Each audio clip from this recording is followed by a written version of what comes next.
자, 우리에게 주시는 말씀을 통해서 우리가 오늘 뉴시티 교리문답에 우리가 물음과 답을 우리가 살펴보기를 원하는데요. 뉴시티 교리문답 제7문입니다. 우리 같이 읽겠습니다. 하나님의 율법은 무엇을 명하고 있습니까? 답을 읽습니다.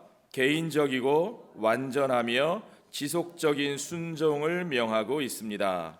우리는 우리 마음과 목숨과 뜻과 힘을 다하여 하나님을 사랑하고 이웃을 나 자신같이 사랑해야 합니다.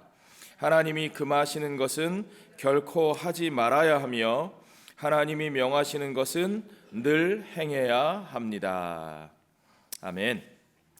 자, 여러분, 오늘의 질문을 우리가 좀 살펴보죠. 한마디로 말하면 하나님의 율법은 우리에게 무엇을 요구합니까? required. 하나님께서 우리에게 명령하시는 것, 그리고 또한 요구하시는 것, 같은 의미죠. 하나님의 율법이 우리에게 무엇을 요구하고 있느냐 하는 질문이 오늘 우리가 살펴볼 교리문답의 물음입니다. 자, 이 물음에 대한 질문은 아주 간단합니다. 그것은 온전한 순종입니다. Perfect obedience, 완전한 순종입니다. 누군가가 잘해서 내가 그 공로를 따라가는 것이 아니고 personally, 내가 개인적으로, 또한 어느 한때가 아니라 지속적으로 perpetually. 그러니까 여러분, perfect, personal, 그리고 perpetually, 우리가 온전히 하나님 앞에 순종하는 obedience, 우리에게 성경은 그 온전한 순종을 요구하고 있습니다. 자, 여러분, 이 말이 단순하고 심플하긴 하지만 우리가 이 말씀을 바로 이해하려면 율법이 우리에게 주어진 맥락에 대해서 우리가 이해할 수 있어야 됩니다. 그걸 잘못 이해하면요, 어떤 분들은 우리가 왜 율법의 명령을, 율법의 요구를 아직도 따라야 하는 거지? 우리가 그 부분에 대해서 수많은 오해를 가지고 살 수가 있습니다. 어떤 사람들은 우리는 이제 그리스도인이니까, 우리는 구약시대의 이스라엘 백성이 아니니까 율법의 요구와 상관이 없는 것 아닙니까? 그렇게 질문하시는 분들이 있어요. 그건 율법이라고 하는 것이 도대체 우리에게 왜 주어졌는가, 어떻게 주어진 것인가 하는 그 맥락을 잘못 이해하면 그렇게 되는 거예요. 자, 먼저 여러분, 제일 중요한 것은 하나님의 은혜입니다. 우리 하나님께서 구원의 계획을 펼쳐나가시는 것이 구약과 신약의 역사죠. 여러분 다 잘 아시는 얘기 또 할게요. 우리 이 이야기의 구조가 중요하거든요. 하나님이 세상을 선하게 창조하셨어요. 아멘입니까? 그 속에 우리 사람을 하나님의 형상을 닮은 존재로, 하나님의 청지기의 사명을 가진 존재로 지으셨는데, 그런 인간이 죄로 말미암아 하나님께 반역하였습니다. 하나님께 반역해서 그 인간이 하나님과 분리되어 하나님의 심판 아래 놓이게 된 것뿐만 아니라 그 사람에게 맡기신 온 피조물의 세계까지도 그 죄 아래에서 저주의 아래에 놓이게 되었습니다. 그런데 하나님은 그들을 그 죄와 저주 아래 버려두지 않으시고 그 가운데 한 사람 아브라함을 부르시고 그로 한 민족을 이루게 하셔서 그 민족의 역사를 통하여 하나님이 온 세상을 구원케 하실 그의 아들 예수 그리스도의 구속의 역사를 향하여 나아가고 준비하게 하셨어요. 그 구속의 역사를 통하여 하나님은 모든 죄 아래 신음하는 그의 백성들을 구속하실 뿐만 아니라 그 땅과 모든 피조물들을 회복하시고 마침내 하나님의 온전하신 창조, 그의 새 창조와 구속의 역사를, 그 구속의 역사를 통하여 하나님의 새 창조의 역사를 완성하게 하시는 것이 하나님의 놀라운 경륜과 구속의 계획입니다. 자, 그 계획 속에 우리가 아는 구약과 신약의 역사가 펼쳐지는데요, 중요하게 우리가 알아야 할 것은 구약은 행위, 율법이고 신약은 은혜다? 아니요. 제가 늘 말씀드리죠. 구약도 하나님의 은혜 아래, 신약도 하나님의 은혜 아래, 구약과 신약의 역사가 온전히 하나님의 은혜 아래서 그 은혜의 역사가 펼쳐지고 있다는 사실이요, 이게 중요합니다. 우리가 그걸 확인할 수 있는 게 뭐라 그랬어요? 하나님이 이스라엘 백성들을 부르실 때 먼저 그들을 애굽에서 불러내어 홍해를 건너게 하시고 유월절 어린 양으로 그들의 생명을 구원하사 그들이 홍해를 건너 세례받은 하나님의 백성이 되게 하셨어요. 먼저 불러 구원하신 후에 하나님께서 그들을 하나님의 백성으로 살게 하시고자 그들과 언약을 맺으시는데, 그것이 바로 시내산에서 하나님께서 모세를 통하여 그들에게 주신 율법입니다. 그러니까 구원이 먼저예요, 율법이 먼저예요? 구원이 먼저라고요.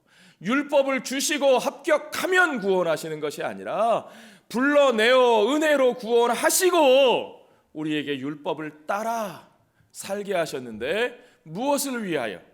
주께서 말씀하신 대로 내가 너희의 하나님이 되고 너희는 내 백성으로 살게 하시기 위하여 하나님께서는 그들 가운데 율법을 주셨다는 겁니다. 그러므로 우리가 그 하나님의 율법에 순종한다는 것은 하나님께서 은혜로 우리에게 주신 구원에 대한 우리의 반응이에요. 우리가 율법을 잘 지키면 하나님께서 그것에 대한 반응으로 우리에게 구원을 주신 것이 아니라 우리에게 구원의 은혜를 주신 하나님의 은혜의 행위에 대해서 하나님의 먼저 행하신 그 은혜에 대하여 우리가 반응함으로, 우리의 반응으로 우리는 그 율법에 순종하는 하나님의 백성다운 삶을 산다는 거죠. 그 반응과 헌신이 바로 율법에 대한 순종이기 때문에 여전히 구약 성경의 그 모든 율법의 명령과 규례와 그 삶의 방향들은 우리에게 유효하다, 안 하다? 유효하다. 어떻게 할 수 있어요? 그걸 우리가 어떻게 확인할 수 있어요? 예수 믿는 사람들에게도 구약 성경의 그 모든 율법의 정신이 여전히 유효하다는 사실을 누가 보여주셨느냐? 바로 예수님 자신이 보여주셨어요. 자, 오늘 우리가 읽은 마태복음 22장 말씀은 율법사가 예수님 앞에 나와서 물었던 질문에 대한 대답이죠. 뭐라고 물었어요? 선생님, 율법 가운데 가장 크고 중요한 것이 무엇입니까? 우리 예수님이 그들에게 분명히 말씀하신 거예요. 우리 예수님께서 율법 가운데 한 말씀을 딱 찍어 말씀하시기를, 그 말씀이 뭐냐? 바로 신명기 6장 5절 말씀입니다. 신명기 6장 5절 말씀을 같이 읽어볼까요? 너는 마음을 다하고 뜻을 다하고 힘을 다하여 내 하나님 여호와를 사랑하라. 하나님을 사랑하라. 주 너의 하나님을 사랑하라. 그것이 예수님께서 콕 찍어서 이것이 모든 율법 가운데 제일 중요한 말씀이야. 예수님의 선택이에요. 그렇죠? 제가 제 마음에 드는 거 뽑은 게 아니라, 축복 성구 함에서 이렇게 해서 뽑아낸 게 아니라 예수님이 픽하신 거라니까요. 그러니까 이건 예수님의 판단이고 예수님의 관점이에요. 우리는 아멘으로 받을 수 있어요. 자, 이와 같이 예수님께서 구약 성경의 말씀을 하나님의 말씀으로 받으셨고, 그 가운데서 예수님께서 가장 중요한 말씀으로 우리에게 해석하여 결정하여 주신 것이 바로 마태복음 22장에 나오는 이 말씀이라는 거죠. 자, 우리가 이렇게 생각해 보면 구약과 신약의 전체 스토리는 하나님의 구속의 은혜라고 하는 큰 맥락 속에서 이어지는 거예요. 그 은혜라는 맥락이 우리를 구원하신 하나님께 전심으로 헌신하는 반응을 이끌어내는 것이고, 그래서 예수님은 그 율법의 말씀 가운데 하나님을 사랑하라 라고 하는, 전심으로 하나님을 사랑하라 라고 하는 말씀이 여전히 우리의 삶에 가장 크고 첫째 되는 계명이라고 확인해 주고 계신 것입니다. 그러니까 예수를 믿는다 하면서 우리가 이 말씀을 외면할 수가 없는 거죠. 이것은 연결되어 있습니다. 예수께서 그 중심으로 연결해 주신 거죠. 자, 우리는 그 말씀, 그 요구, 네 마음을 다하고 뜻을 다하고 힘을 다하여 너의 성품을 다하고 너의 목숨을 다하여 하나님을 사랑하라고 하신 이 말씀 앞에서 우리의 믿음으로 반응한 것이, 그것이 바로 사랑하는 거예요. 자, 여러분, 믿음이라는 게 뭡니까? 생각해 보십시오. 믿음은 하나님께서 우리를 먼저 부르신 그 부르심 앞에 서는 거예요. 그 부르심을 거부하지 않고 피하지 않고 그 부르심 앞에 서는 게 믿음이에요. 그 부르심 앞에 섰을 때에 우리들에게 보여주신 하나님의 은혜의 역사에 대해서, 하나님이 베푸신 은혜에 대해서, 그가 먼저 우리를 위하여 베푸신 구원의 은혜에 대해서 우리가 그 믿음으로 서서 그 믿음으로 반응하는 것이, 그것이 하나님을 사랑하는 겁니다. 그것이 사랑이에요. 그러므로 믿음의 반응은 사랑으로 나타납니다. 그리고 그 사랑은 첫째는 하나님을 향해서, 그리고 둘째는 너무나 당연하게 이웃을 향해서 연결되어 있다는 것을, 그렇게 흘러간다는 사실을 우리가 바로 알 수 있어야죠. 자, 여러분, 하나님을 사랑한다 하면서 이웃을 미워하는 것은, 그건 있을 수 없는 일입니다. 왜 그럴까요? 그것은 우리의 이웃이 하나님의 형상으로 지으심을 받은 존재고, 여러분 생각해 보세요. 자기 남편을 사랑하는 여자가 자기 남편을 너무너무 빼닮은 아들이 너무너무 미워요. 그럴 수 있나요? 이 아이가 내 남편을 너무너무 닮았기 때문에 난 얘가 미워. 이게 되나요? 그 얘기는 그 남편을 사랑하지 않는다는 거죠. 예. 남편을 사랑하는데 남편을 닮은 아이가 미울 수가 없어요. 예. 하나님을 사랑하는데 그 하나님의 형상을 닮은 우리의 이웃들이 미울 수가 없어요. 또 한 가지, 그 사랑이 바로 우리 하나님의 성품이라는 거예요. 우리 하나님이 우리를 사랑하시는 분이시기에, 우리 하나님이 우리들을 사랑하사 우리를 위하여 그 구속의 은혜를 베푸시는 분이시기 때문에, 우리 하나님을 사랑하는 우리는 그 우리 하나님의 성품을 따라 우리의 삶도 그렇게 그들을 사랑할 수밖에 없다는 사실을 우리가 바로 이해할 수 있어야 합니다. 자, 그래서 예수님이 뭐라고 말씀하셨어요? 가장 큰 계명이 무엇이냐? 첫째는 하나님을 사랑하는 것이요, 둘째는 그와 연결되어서 너무도 당연하게 내 이웃을 내 자신같이 사랑하라는 것이다. 예. 둘째도 그와 같으니 내 이웃을 내 자신같이 사랑하라. 이 말씀도 사실은 어디서 나온 말씀이에요? 구약에서. 첫 번째 명령이 구약에서 신명기에서 인용해서 말씀하신 것처럼, 두 번째 계명도 그것도 역시 구약 레위기 19장 18절에 나오는 말씀을 예수님이 인용하신 거라니까요. 그러니까 예수 안에 있는 우리들에게도 구약의 말씀은 여전히 하나님의 말씀이다. 예수께서 그렇게 받아들이신 것처럼. 아니, 예수님은 그냥 받아들이신 것이 아니라 바로 그 말씀을 온전히 성취하신 분이신 것을 우리가 믿습니다. 자, 우리가 어떻게 생각하면 신약은 이웃사랑을 많이 얘기하지만 구약에는 별로 이웃사랑이 없는 거 아니에요? 구약은 하나님께만 집중하고 있는 거 아니에요? 아니요. 사실은 구약 성경의 그 수많은 규례와 율법들은 물론 하나님을 향한 올바른 예배의 삶, 거룩한 삶을 우리에게 가르쳐주고 있는 것이지만, 동시에 그것은 하나님의 성품을 따라 우리가 이웃을 사랑하며 살아가는, 우리가 이웃을 사랑하는 사람으로서 살아야 하는, 이웃을 사랑하는 사람들의 공동체가 마땅히 지켜야 하는 삶의 방식들을 우리에게 가르쳐주는 거예요. 그러므로 구약 성경의 모든 율법들이요 다 사실은 이웃 사랑하는 방법이라고 이해하시면 됩니다. 아멘. 예. 그래서 구약 성경은 우리에게 이웃 사랑을 가르쳐 주고 있어요, 여러분. 사랑하라. 그것도 어떻게 사랑하라고요? 내 자신같이, 내 몸같이, 나같이 나를 아끼고 나를 귀하게 여기는 것처럼 사랑하라는 말씀이에요. 이 말씀이 도대체 어떻게 하라는 거지? 도대체 어떻게 사랑하라는 말인가? 그게 막연하신 분들을 위해서 제가 요한 웨슬레 선생님의 말을 좀 읽어드릴게요. 웨슬레 선생님이 이렇게 표현하셨어요. 가장 상냥한 호의로 가장 진심 어리고 다정한 애정을 다해서 모든 악을 막거나 없애고, 누구를 위해서요? 내 이웃을 위해서.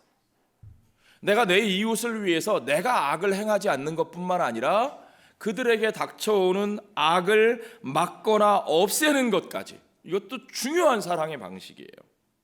내가 할 수 있는 한 모든 선을 행하려는 강한 열망으로 내 이웃을 껴안으라 그랬어요. 어떻게 하라고요? 껴안으라. 예. 그 말은요, 가만히 생각만 하고 있으라는 얘기가 아니고, 그냥 마음으로만 아유 그렇지 이웃을 사랑해야지, 사랑하자가 아니고 우리의 삶으로, 몸으로, 실천으로 그것이 이 열매 맺어야 된다는 거죠. 그 다음에 나오는 질문은, 그러면 도대체 누가 내 이웃인가? 예수님께서 복음서에서 우리에게 굉장히 많이 강조하고 있는 게 바로 이 부분이에요. 누가 나의 이웃인가? 내 이웃이란, 웨슬레 선생님의 말이 이어집니다. 친구나 친족, 그냥 아는 사람은 물론이고 당신을 존경하는 사람, 당신이 친절을 베풀었거나 그 친절에 보답하는 덕스러운 사람, 여기까지는 괜찮죠? 여기까지는 받아들일 만한 것 같아요. 오케이, that's okay. 그런데 그뿐만 아니라, 여기서부터가 문제예요. 그런 사람들뿐만 아니라 모든 사람을 말하는 것이다. 어떤 모든 사람들이요? 그러니까 당신이 한 번도 본 적이 없고 낯설고, 그렇죠? 이름도 알지 못하는 사람이나 당신이 알기에 악하고 반갑지 않은 사람, 반갑지 않은 사람 있죠? 괜히 멀리서 얼굴 먼저 보면 이렇게 돌아서 가고 싶은 사람, 아침에 그 사람부터 마주치면 괜히 기분이 안 좋은 사람, 악의에 차서 당신을 이용해 먹은 사람까지도, 왜 그러는지 알 수 없는데 괜히 나를 미워하고 괜히 뒷말하고 괜히 나에게 이상하게 접근해서 나를 이용해 먹고 곤란에 빠뜨린 사람까지도, 나에게 상처를 줬던 그 사람까지도 제외하지 않고 전부 포함한 모든 사람 말이다. 마음이 불편해지기 시작하시죠? 그런 사람 빨리 떠올려 보세요. 있죠? 아무도 없어요? 있을걸요? 예. 당신은 이런 사람들도 당신 자신과 마찬가지로 변함없이 그들이 행복하기를 갈망하면서 나 자신같이 그들을 사랑해야 한다. 그들의 영혼을 슬프게 하거나 그들의 몸을 다치게 할 만한 것들이 그들에게 이르지 못하도록 나 자신에게 하듯 변함없이 그들을 보살피라. 이것이 사랑이다. 아멘 하실 수 있으세요?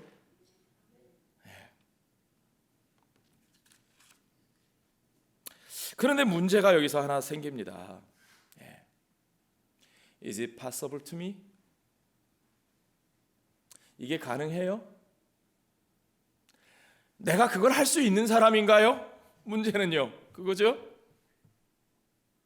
하나님의 요구에 온전히 순종할 수 없는 내 자신을 발견하고, 여러분 그것 때문에 씨름해 보셨습니까? 그것 때문에 붙들고 괴로워서 펑펑 울어보신 적이 있으십니까?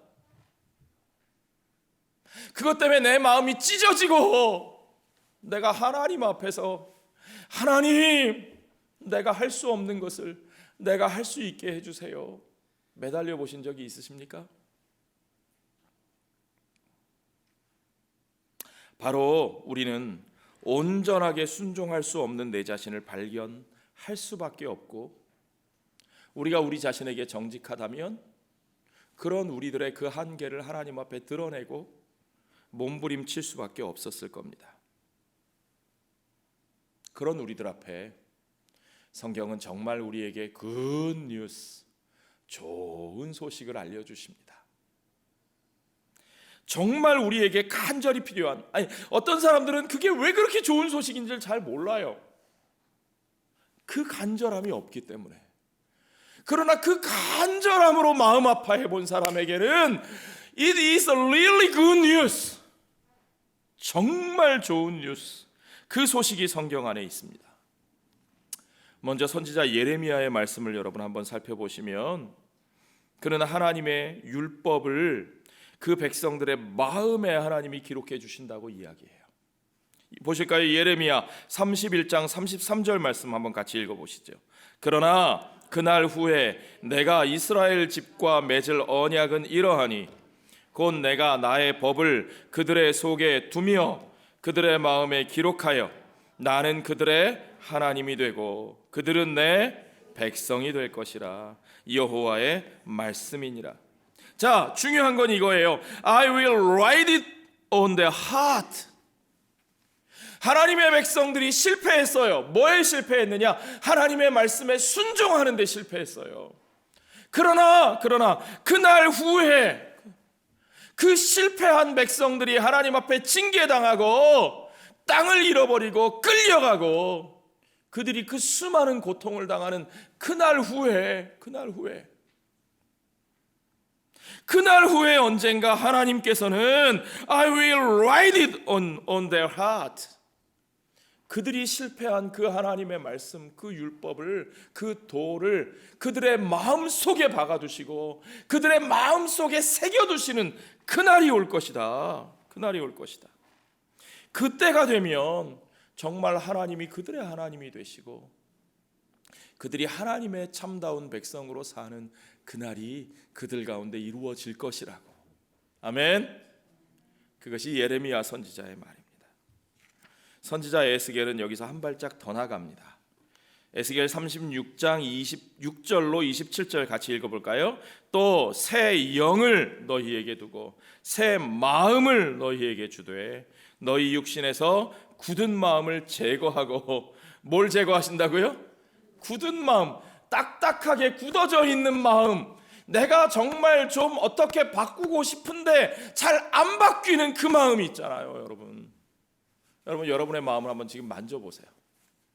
한번 좀 만져보세요. 내 마음 속에 굳은 마음이 뭐가 있는지 한번 만져보세요. 손으로 느껴보세요.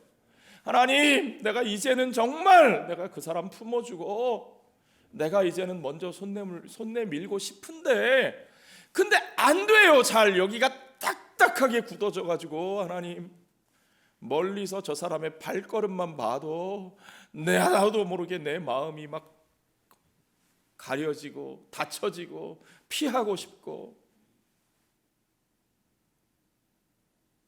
나와 다른 목소리를 내는 저 사람들만 보면 왠지 그냥 막 귀를 막고 인상을 찌푸리고 도망가고 싶은 그런 굳은 마음, 수많은 상처와 수많은 실망과 수많은 아픔으로 이미 딱딱하게 굳은 살이 배긴, 찔리고 베이고 피가 났다가 그 살이 또 덮이고 또 베이고 또 덮여서 굳은 살이 두껍게 박혀서 그래서 이제는 움직이지도 않는 딱딱해져 버린 그 마음, 그런 마음들 우리 안에 있죠. 주께서 우리에게 새 영을 주시고 새 마음을 주셔서 그 굳은 마음을 제거하고 부드러운 마음을 줄 것이며 또 내 영을 너희 속에 두어 I will put my spirit, I will pour my spirit within you. 너희 속에 내 영을 두어 너희로 내 율례를 행하게 하리니 너희가 내 규례를 지켜 행할지라. 우리가 실패했던 그 하나님의 규례와 그 하나님의 법을 따르는 삶, 그 하나님의 뜻에 온전히 순종하는 삶이 내게 부어주신 그 새 영으로 말미암아, 내게 부어주신 하나님의 영으로 말미암아 우리의 삶 속에 이루어질 것을 여러분 믿으시기 바랍니다. 이것이 선지자 에스겔의 말입니다. 그리고 신약 성경은 에스겔 선지자가 말한 그대로 다윗의 자손 가운데 나올 한 왕을 통하여 주께서 우리에게 계획하신 대로 그 새 언약이 우리에게 온전히 성취되어서 우리가 그 새 언약 백성으로 하나님 앞에 서고 그 하나님의 언약을 온전히 순종하여 이루는 삶으로 그가 우리를 인도하신다는 사실을 분명하게 가르쳐주고 있습니다. 여러분, 신약 성경에 우리에게 가르치는 그 왕이 누구신지 여러분 아시죠? 그분이 바로 우리 주 예수 그리스도십니다. 예수님은 우리 힘으로 할 수 없는 그 일들을 이루시기 위해서 오셨습니다. 아멘. 그가 완전하신 하나님, 하나님의 독생자, 삼위일체 가운데 성자 하나님, 그 모든 피조물의 주인이시고 창조의 영광에 함께 하셨던 그 예수 그리스도께서 그가 마땅히 계셔야 할 하늘의 보좌를 버리시고 그 하늘에서 우리를 향하여 와라 와라 하지 않으시고 우리 가운데로 내려오신 이유, 우리가 그 이유를 알아야 합니다. 그가 우리 가운데 내려오실 뿐만 아니라 가장 비천한 자리에서 태어나시고 우리와 똑같이 연약한 몸을 입으시고 우리가 당할 그 모든 고통과 고난과 슬픔과 아픔과 조롱과 배신과 비난과 정죄와 그리고 마침내 십자가에서 피 흘려 죽으시기까지 그렇게 그 모든 아픔을 친히 겪으시고 죽으신 이유를 우리가 분명히 알아야 합니다. 2주 전에 읽었던 히브리서 2장 말씀을 다시 한번 읽기를 원합니다. 히브리서 2장 14절로 18절까지 말씀을 우리가 함께 쭉 다시 한번 확인해 보죠. 같이 읽습니다. 자녀들은 혈과 육에 속하였음에 그도 또한 같은 모양으로 혈과 육을 함께 지니심은 죽음을 통하여 죽음의 세력을 잡은 자 곧 마귀를 멸하시며 또 죽기를 무서워함으로 한평생 매여 종노릇하는 모든 자들을 놓아주려 하심이니. 그가 왜 오셨다고요? 그가 왜 혈과 육으로 우리 가운데 오셨냐 하면 혈과 육을 입고 그 혈과 육 안에서 죄의 종노릇하며 죽음의 공포에 떨며 살고 있는 그들을 그곳으로부터 구원하시기 위해서 그들과 똑같이 혈과 육을 입고 이 땅에 오셨다는 거죠. 그 죄와 사망의 권세를 이기시고 죽음의 공포에서 죽음에 매여 종노릇하는 데서 그들을 건져내시기 위하여 주님은 그들과 똑같이 혈과 육을 입고 이 땅에 오셨습니다. 16절부터 읽죠. 이는 확실히 천사들을 붙들어 주려 하심이 아니요 오직 아브라함의 자손을 붙들어 주려 하심이라.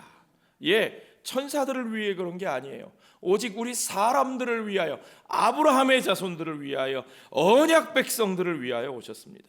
17절 그러므로 그가 범사에 형제들과 같이 되심이 마땅하도다. 이는 하나님의 일에 자비하고 신실한 대제사장이 되어 백성의 죄를 속량하려 하심이라.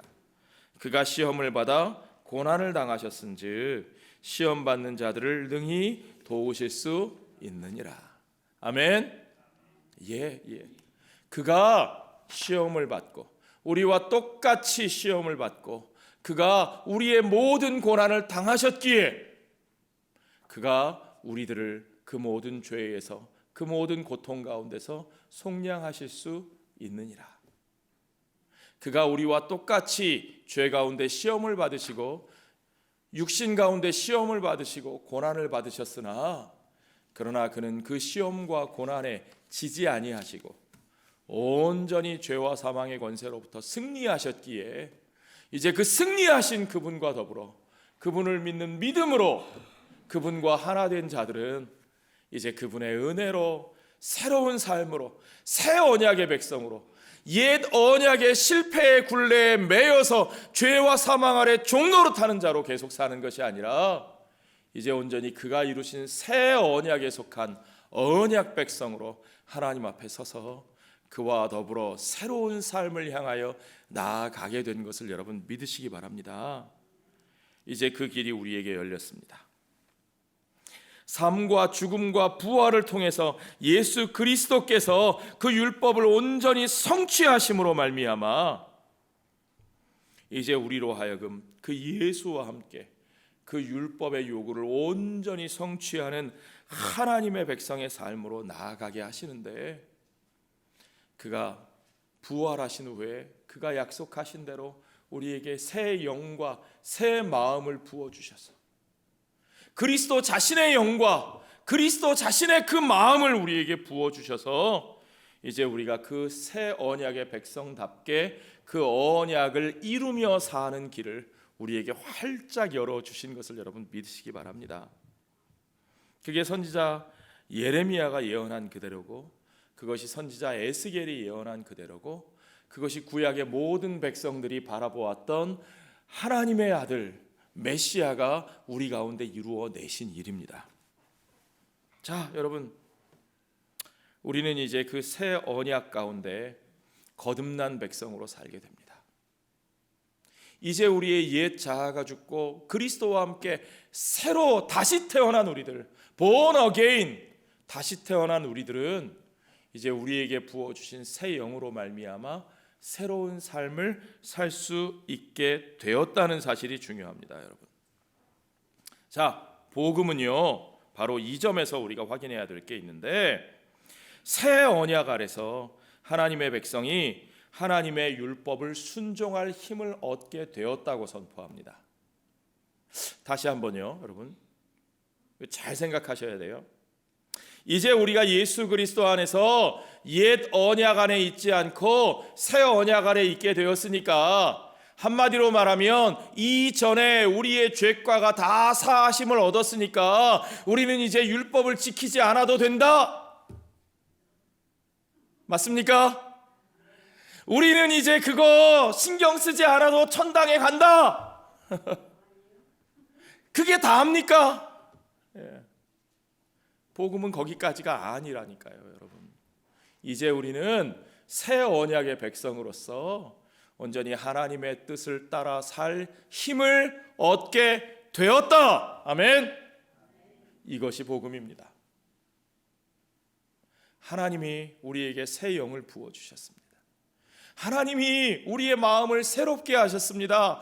그래서 우리는 이제 하나님의 백성다운 새로운 삶으로, 우리 주 예수 그리스도께서 그렇게 하셨듯이 온전한 순종의 삶으로 나아갈 수 있게 되었습니다. 순종은 하나님의 구원 사역에 대한 그의 은혜에 대한 우리들의 합당한 반응이라고 말씀드렸죠. 그것이 바로 하나님에 대한 사랑이고, 그것이 바로 이웃에 대한 사랑입니다. 그것이 우리들의 믿음에 합당한 반응이에요. 우리가 그 하나님을 믿는 믿음 아래에 있다면, 우리가 우리를 위해 피 흘리신 예수 그리스도를 믿는 믿음 아래에 있다면, 이제 그 믿음에 합당한 반응은 우리에게 다시금 가장 큰 계명으로, 우리 하나님이 우리의 삶에 요구하시는 가장 큰 계명으로 내 마음과 뜻과 성품과 힘을 다하여, 목숨을 다하여 주 우리 하나님만을 사랑하고, 그리고 그 하나님이 사랑하신 그 하나님의 형상을 따라 지으심을 받은 우리의 이웃들, 그가 창조하신 세상을 위하여 우리가 온전히 그들을 내 자신과 같이 사랑하며, 주께서 명령하신 대로 그 하나님이 창조하신 그 선하고 아름답게 창조하신 그 세상을 하나님의 디자인대로 회복하기 위하여 온전히 주께서 내게 맡기신 사명을 따라 하나님의 청지기로 이 땅에서 살아가는 삶, 그 봉사와 수고와 섬김과 그 사랑의 열매들이 저와 여러분의 삶에 이루어질 줄로 믿습니다. 그것이 우리의 삶에 펼치시는 하나님의 계획이고 하나님의 뜻이에요. 여러분, 우리에게 이제 그 유일한 소망이, 삶의 길이 열렸습니다. 주께서 이제 우리에게 화해의 문을 여셨고 우리가 그 삶의 길로 나아가게 하셨습니다. 이것은 우리의 감정을 따라 변하는 게 아니에요. 어떤 때 보면 내가 하나님을 좀 믿는 것 같고, 어떤 때 보면 성령이 내 안에 계신 것 같아요. 어떤 때 보면 그래서 막 내가 천국 갈 것 같은데 어떤 때 보면 이래서 내가 천국 가겠나? 내가 구원받은 거 맞나? 할 때가 많죠. 예, 그 우리의 필링이에요. 실제로 우리의 삶에 아직도 업앤다운이 있습니다. 그건 왜 그래요? 예수님께서 이루신 그 구원의 역사가 불확실해서 그런 게 아니고 주님은 확실하게 그 구원의 역사를 이루셨으나 아직 우리에게 있는 그 변화의 그 과정 속에서 우리가 온전히 다 이루지 못했기 때문에, 우리가 아직 그리스도의 장성한 분량까지 나아가지 못했기 때문에, 우리가 아직도 in the process 그 과정 속에 있기 때문에 우리의 마음이 업앤다운하고 우리의 삶도 업앤다운하고, 그래서 어떤 때는 내가 구원을 받았나 못 받았나 하는 것도 업앤다운하는 거예요. 여러분, 당연한 겁니다. 그러나 여러분, 중요한 건 사실이에요. 중요한 건 내 느낌이 아니고 예수님께서 이루신 그 사실이 중요합니다. 예수님이 분명히 이 땅에 오셔서 이 시간과 공간 속에서 역사 가운데서 저와 여러분을 위해서 십자가에서 그 일을 이루셨고, 이제 성령을 우리에게 부어주셨고, 우리는 그 성령과 더불어 살아가고 있습니다. 과거형으로 말씀드렸어요. 우리는 이미 성령 받은 사람들입니다. 근데 성령이 잘 안 보이세요? 근데 성령이 잘 안 느껴지세요? 아니요. 성령은 우리 안에 계시고 우리 안에 말씀을 통해서, 우리의 기도를 통해서, 우리의 관계를 통해서, 우리의 예배를 통해서, 우리의 모든 삶에 주께서 우리의 양심을 통해서 말씀하시는 그 모든 선택의 순간들 속에서 성령은 우리와 함께 계시고 우리를 붙들고 계시고 우리를 부르고 계셔요. 중요한 건 오늘 우리가 그 부르심에 응답하는 겁니다. 오늘 우리가 그 부르심에 응답할 때 여러분은 성령께서 여러분을 붙들고 이끌어 가시는 것을 체험하시게 될 줄로 믿습니다. 여러분은 성령께서 여러분을 변화시키신 것을 언젠가 나도 모르게 내가 이만큼 변해 있어 하는 것들을 느끼실 때가 있을 겁니다. 그리고 언젠가 우리가 주님 앞에서는 그 마지막 날 나를 인도하고 변화시키신 성령 하나님의 그 놀라운 은혜의 역사에, 내가 그리스도의 장성한 분량까지 그 영광의 자리에 하나님의 자녀의 모습으로 서게 하신 그 은혜의 손길들을 여러분이 확인하고 감사하며 찬양할 그날이 오게 될 줄로 믿습니다. 자, 여러분, 이제 우리가 그 은혜 안에 있기에 과거의 모든 굴레를 내려놓으십시오. 아직도 우리를 잡아당기는 그 감정의 업앤다운과 그 불확실한 모든 것과 아직도 나를 찌르는 죄책감과 정죄하는 목소리와 사단의 참소하는 소리로부터 여러분 자유하십시오. 그리고 이제 새 영과 새 마음을 부어주신 우리 주님과 더불어 이제 새로운 삶을 향해서, 그 온전한 순종을 향해서 나아가는 저와 여러분 되시기를 주의 이름으로 축원합니다. 기도하겠습니다.